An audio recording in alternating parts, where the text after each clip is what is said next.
I do not remember much of this time, except that many suns rose and set.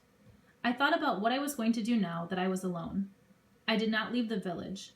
Not until I had eaten all of the abalones did I leave, and then only to gather more. Yet I do remember the day that I decided I would never live in the village again. It was a morning of thick fog and the sound of far-off waves breaking on the shore. I had never noticed before how silent the village was. Fog crept in and out of the empty huts. It made shapes as it drifted, and they reminded me of all the people who were dead and those who were gone. The noise of the surf seemed to be their voices speaking. I sat for a long time, seeing these shapes and hearing the voices, until the sun came out and the fog vanished. Then I made a fire against the wall of the house. When it was burned to the earth, I started a fire in another house. Thus, one by one, I destroyed them all, so that there were only ashes left to mark the village of Galas-At. There was nothing to take away with me except a basket of food. I therefore traveled fast, and before night fell, I reached the place where I had decided to live until the ship returned. This place lay on a headland a half-league to the west of Coral Cove. There was a large rock on that headland and 2 stunted trees. Behind the rock was a clear place about 10 steps across, which was sheltered from the wind, from which I could see the harbor and the ocean. A spring of water flowed from a ravine nearby. That night, I climbed onto the rock to sleep. It was flat on top and wide enough for me to stretch out. Also, it was so high from the ground that I did not need to fear the wild dogs while I was sleeping. I had not seen them again since the day they had killed Ramo, but I was sure they would soon come to my new camp. The rock was also a safe place to store the food I had brought with me and everything I should gather. Since it was still winter and any day the ship might return, there was no use to store food I would not eat. This gave me time to make weapons to protect myself from the dogs, which I felt would sometime attack me, to kill them all, one by one. I had a club I found in one of the huts, but I needed a bow and arrows and a large spear. The spear which I had taken from the slain dog was too small. It was good for spearing fish and little else. The laws of Galas-At forbade the making of weapons by women of the tribe, so I went out to search for any that might have been left behind. I went first to where the village had been and sifted the ashes for spearheads, and then, finding none, to the place where the canoes were hidden, believing that weapons might have been stored there with the food and water. I found nothing in the canoes under the cliff. Then, remembering the chest the Aleuts had brought to shore, I set out for Coral Cove.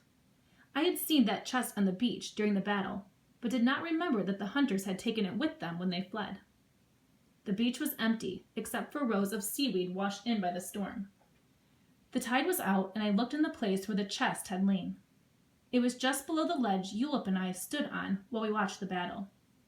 The sand was smooth, and I dug many small holes with a stick. I dug in a wide circle, thinking that a storm might have covered it with sand. Near the center of the circle, the stick hit something hard, which I was sure was a rock, but as I dug deeper with my hands, I saw it was the black lid of the chest. All morning I worked, moving the sand away. The chest lay deep from the washing of the waves, and I did not try to dig it out, but only so I could raise the lid. As the sun rose high, the tide came rushing up the beach and filled the hole with sand. Each wave covered the chest deeper until it was completely hidden. I stood on the place, bracing myself against the waves, so that I would not have to look for it again. When the tide turned, I began to dig with my feet, working them down, and then with my hands. The chest was filled with beads and bracelets and earrings of many colors. I forgot about the spearheads I had come for. I held each of the trinkets to the sun, turning them so that they caught the light. I put on the longest string of beads, which were blue, and a pair of blue bracelets, which exactly fitted my wrist, and walked down the shore, admiring myself. I walked the whole length of the cove. The beads and the bracelets made tinkling sounds. I felt like the bride of a chief as I walked there by the waves. I came to the foot of the trail where the battle had been fought. Suddenly, I remembered those who had died there and the men who had brought the jewels I was wearing. I went back to the chest. For a long time, I stood beside it, looking at the bracelets and the beads hanging from my neck, so beautiful and bright in the sun. "They do not belong to the Aleuts," I said. They belonged to me. But even as I said this, I knew that I never could wear them. One by one, I took them off. I also took the rest of the beads from the chest. Then I walked through the waves and flung them all far away, out into the deep water. There was no iron spearheads in the chest. I closed the lid and covered it with sand. I looked along the bottom of the trail, but finding nothing there I could use, gave up my search. For many days I did not think of the weapons again, not until the wild dogs came one night and sat under the rock and howled. They were gone at daylight, but not far.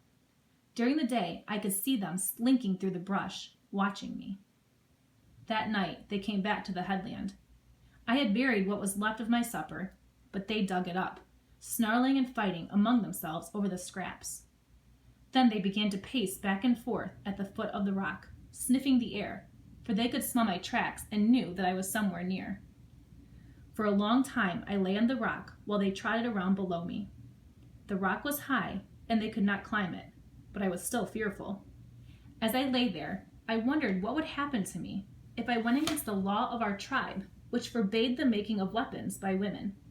If I did not think of it at all, and made those things which I must have to protect myself. Would the four winds blow in from the four directions of the world and smother me as I made the weapons? Or would the earth tremble, as many said, and bury me beneath its falling rocks?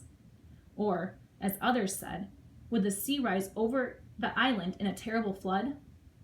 Would the weapons break in my hands at the moment when my life was in danger, which is what my father had said? I thought about these things for 2 days, and on the third night, when the wild dogs returned to the rock, I made up my mind that no matter what befell me, I would make the weapons. In the morning, I set about it, though I felt very fearful. I wished to use a sea elephant's tusk for the tip of the spear, because it is hard and of the right shape. There were many of these animals on the shore near my camp, but I lacked a weapon with which to kill one. Our men usually hunted them with a strong net made of bull kelp, which they threw over an animal while it slept. To do this, at least 3 men were needed, and even then, the sea elephant often dragged the net into the sea and got away. I used instead the root of a tree, which I shaped into a point and hardened in the fire. This I bound to a long shaft with the green sinews of a seal I killed with a rock. The bow and arrows took more time and caused me great difficulty. I had a bowstring, but wood, which could be bent and yet had the proper strength, was not easy to find. I searched the ravines for several days before I found it, trees being very scarce on the island of the Blue Dolphins. Wood for the arrows was easier to find, and also the stone for the tips and the features for the ends of the shafts. Gathering these things was not the most of the trouble. I had seen the weapons made, but I knew little about it. I had seen my father sitting in the hut on winter nights, scraping the wood for the shafts, chipping the stones for the tips, and tying the feathers. Yet I had watched him and really seen nothing. I had watched, but not with the eye of one who would ever do it. For this reason, it took many days and had many failures before I fashioned a bow and arrows that could be used. Wherever I went now, whether to the shore when I gathered shellfish or to the ravine for water, I carried this weapon in a sling on my back. I practiced with it and also with the spear. The dogs did not come to the camp during the time I was making the weapons, though every night I could hear them howling. Once, after the weapons were made, I saw the leader of the pack, the one with the gray hair and the yellow eyes, watching me from the brush. I had gone to the ravine for water, and he stood on the hill above the spring, looking down at me. He stood very quiet, with only his head showing over the top of a calabush. He was too far away for me to reach him with an arrow. Wherever I went during the day, I felt secure with my new weapons, and I waited patiently for the time when I could use them against the wild dogs that had killed Ramo. I did not go to the cave where they had their lair, since I was sure they would soon come to the camp. Yet every night I climbed onto the rock to sleep. After the first night I spent there, which was uncomfortable because of the uneven places in the rock, I carried dry seaweed up from the beach and made a bed for myself. It was a pleasant place to stay there on the headland. The stars were bright overhead, and I lay and counted the ones that I knew and gave names to many that I did not know. In the morning, the gulls flew out from their nest in the crevices of the cliff. They circled down to the tide pools, where they stood first on one leg and then the other, splashing water over themselves and combing their feathers with curved beaks. Then they flew off down the shore to look for food. Beyond the kelp beds, pelicans were already hunting, soaring high over the clear water, diving straight down, if they sighted a fish, to strike the sea with a great splash that I could hear. I also watched the otter hunting in the kelp. These shy little animals had come back soon after the aleuts had left, and now there seemed to be as many of them as before. The early morning sun shone like gold on their glossy pelts. Yet, as I lay there on the high rock, looking at the stars, I thought about the ship which belonged to the white men. And at dawn, as light spread across the sea, my first glance was towards the little harbor of Coral Cove. Every morning I would look for the ship there, thinking that it might have come in the night. And each morning I would see nothing except the birds flying over the sea. When there were people in Gallus At, I was always up before the sun and busy with many things. But now that there was little to do, I did not leave the rock until the sun was high. I would eat and then go to the spring and take a bath in the warm water. Afterwards, I went down to the shore where I could gather a few abalones and sometimes spear a fish for my supper. Before darkness fell, I climbed onto the rock and watched the sea until it slowly disappeared in the night. The ship did not come, and thus winter passed and the spring.